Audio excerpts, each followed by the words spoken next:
It's such a beautiful day. It's awesome. It's warm. I don't even have socks on, and I'm not feeling it. You know, the socks I had. Well, on. I did laundry today, so. No, I'm not short of socks. The Oh. socks I was wearing were a little too binding. They were causing me to get muscle cramps in my a little bit. It's just some of the socks I got a little small. So, Okay. Well, I'm going to be talking about We Are the Weather. Saving the Planet Begins at Breakfast by Jonathan Safran Foer. Wow, that's an amazing name.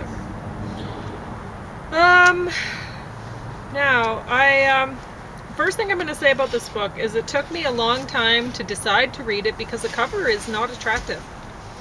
And I know that that's one ain't so silly. good. What is it? A wood print or something like that? A wood cut print? I don't know. Yeah, It's just like not that. attractive. Yeah, I don't even know what it's supposed to represent. Well, the front's even worse than the back. Yeah, they did a really bad job. Whoever decided on that cover did a terrible I think these job. are supposed to be blue waves, clean waves, and then these are dirty waves, or is something like that. Anyway. But I read it this morning. It didn't take long to read. And you'll see where I got bored because honestly, there's a big chunk of the book that's like dialogue between a couple people or whatever, and it's just boring.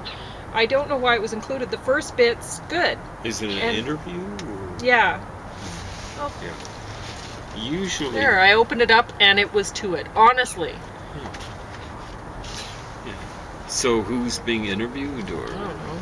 Okay. So,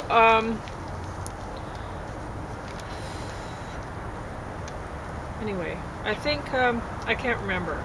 It was so boring, the interview, and I was thinking the whole time, why? Why include this? I mean, for the most part, people don't want to read. Yeah, it's actually, So- it looks to be a cooked up sort of thing. Okay. So the way it's presented, and that's why dispute with the soul. Oh, so, yeah. I don't know which one's the soul or stuff like that. So this is an old sort of thing. William Butler Yeats did a poem that was like that. You know, him talking to his soul. Well, he started the book, this makes sense, because he started the book this way.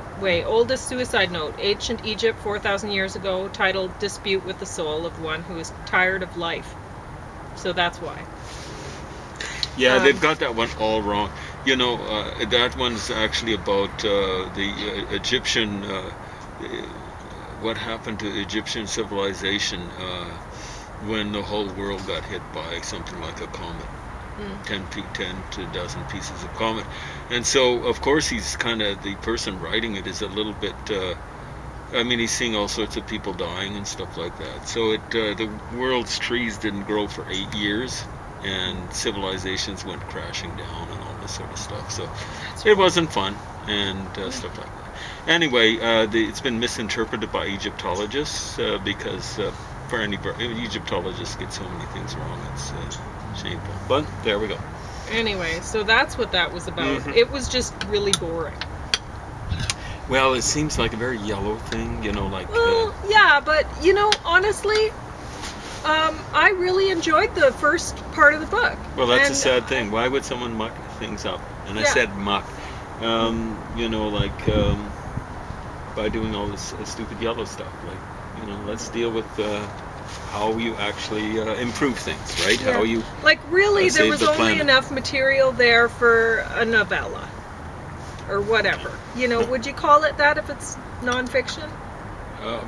Well, some people think the whole climate change thing is fiction, so whatever. Call it whatever you want. Yeah, anyway, novella, There's the I dispute think by with my definition is a... Well, you know, Yeah. that's the idea. They tend to look at it as literature, and I don't know how much literature Egyptians had back then. You know, like, especially that time period when it's... things aren't going well in Egypt. So... it's seen as interpreted as literature now, just the same way they interpret Homer as literature, and the stuff it's based on. I don't think it was literature. I think people actually thought gods were messing around with the Trojan War. You see people nowadays seeing God everywhere. You know, I like know. talk to Christians and God saved me. Oh, You know, I know. So, And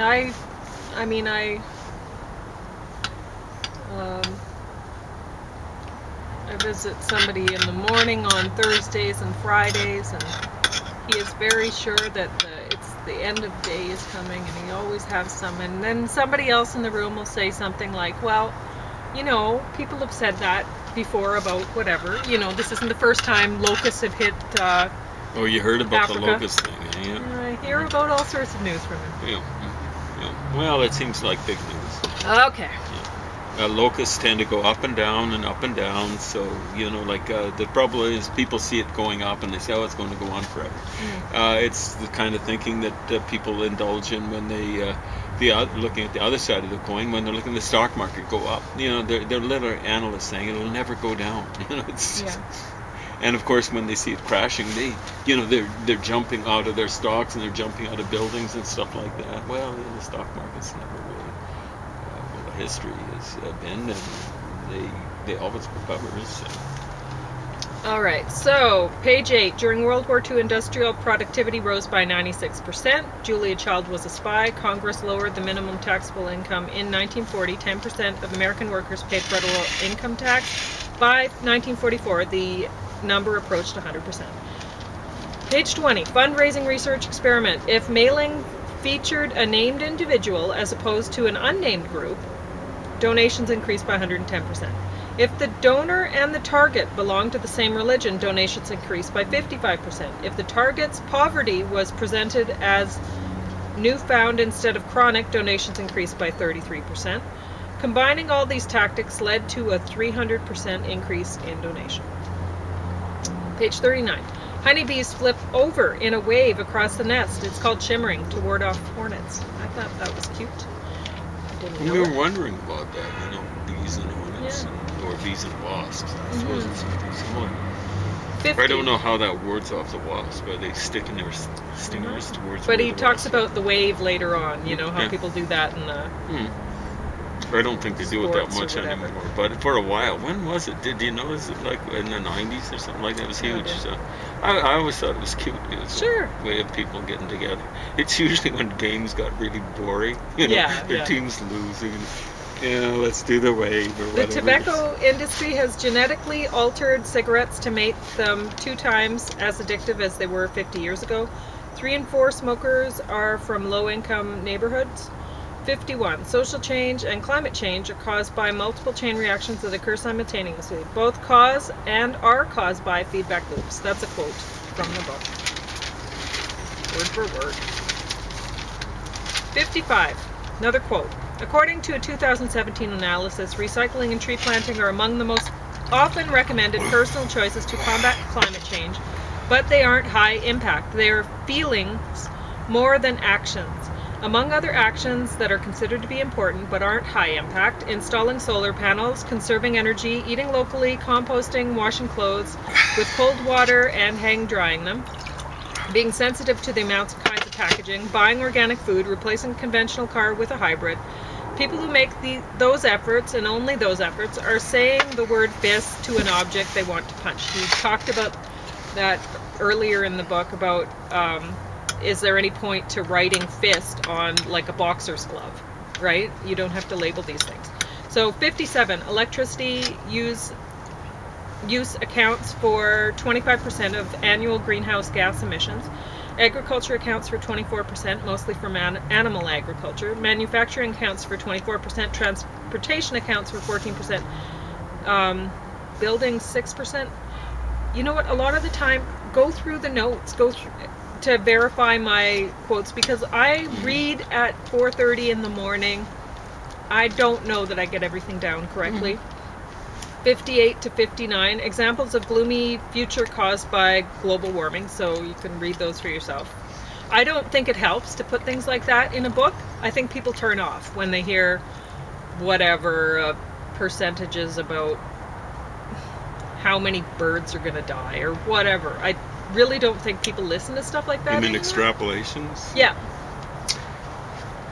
Well, there's always a problem with extrapolation, because what people should clarify is that's if we continue going the way we are. Yeah, but even then, I don't think people listen to it anymore. 64. quote, "We cannot save the planet unless we significantly reduce our consumption of animal products." That's what he says. He suggests eating no animal products before dinner. And I disagree with that. And this is why. Just me, with fat that likes to throw itself out under my eyes if I eat too much of it. And cholesterol. Like, I can't have that in my diet, really. And they've people who have looked at health of people and like what they eat, they've I guess doctors, people who look into this sort of thing, notice that when people have a heart attack, it's usually in the morning, and they ask what they've eaten the evening before, and it's usually something fatty. So that's why. So don't eat something fatty at dinner. Sure, you might like eating Italian food, and so you love your cheese-filled manicotti. Not for dinner or supper, as I think of it. Soup for supper. Soup. And frankly, for me, soup for every meal. Because I can't handle fat. I've been eating loads of it because I've been depressed, and I gotta stop, or it's gonna kill me. So. And I definitely don't recommend that anybody eats animal products for supper. Not at all. Maybe Eat best soup. not at all. But Yeah. So But be kind to yourself. if you want to eat animal products, try to eat healthier ones and go for the morning. Like a lot of people love eating eggs for breakfast. Okay. Apparently the coronavirus, you don't want to be eating eggs right now. So maybe think about getting a couple of hens for a coop in the yard and raising your own fresh, healthy eggs rather than having to rely on Lord only knows what raised eggs. Yeah. You don't want to eat the eggs that you're buying in the supermarket, really. You want to be raising your own. You know that stuff's not healthy. Anyway. You don't know exactly what those chickens are being fed. You can be sure that the chickens aren't being raised in a healthy fashion. Humane. You know that they're not. So, I mean, most people probably don't really care about that. They put it to the side. They try not to think about it, and they carry on with life, right? Maybe they pet their dog a little more when they think about how badly they're treating the chickens that they're trying not to pay any attention to. I don't know. Most people don't have a clue. No. 76. The Great Dying occurred 250 million years ago when volcanic eruptions released enough CO2 to warm the oceans by approximately 10% Celsius, or 10 degrees Celsius, ending 96% of marine life and 70% of life on land.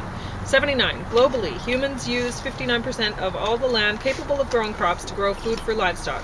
1/3 of fresh water that humans use goes to livestock, with only 1/30th used in homes. 70% of the antibiotics produced globally are used for livestock, weakening the effectiveness of antibiotics to treat human diseases. 60% of all mammals on Earth are animals raised for food. There are approximately 30 farmed animals for every human on the planet. 82. In 2018, more than 99% of the animals eaten in America were raised on factory farms. So don't kid yourself about your eggs. Factory farm is kind of like an oxymoron. Factories, just forget about farms. Yeah.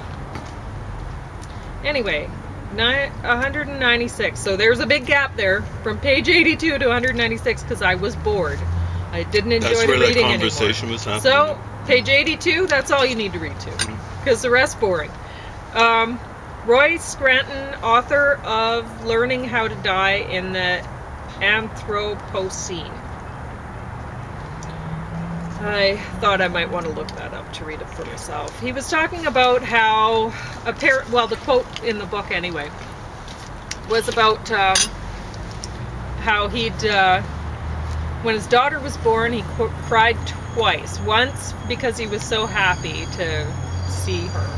And then the second time was because he felt so guilty for having been so selfish that he allowed himself to be responsible for having a child. One child, you don't have to feel guilty about. In fact, you should feel good about it. If you have one child and you're a person who actually cares about where things are going and you want to try to live responsibly, you should feel great about having a child. You should feel good about having 2 children. The people that should feel guilty about having children don't. They don't feel guilty. So if you have 3 children, yeah, you should feel a little bit guilty about that. If you have 10 children, you should feel like a fucking asshole, frankly. You should, but you don't. So that's the problem. Are you listening, Mick Jagger and Rod Stewart? I think they've had 7 or 8 apiece.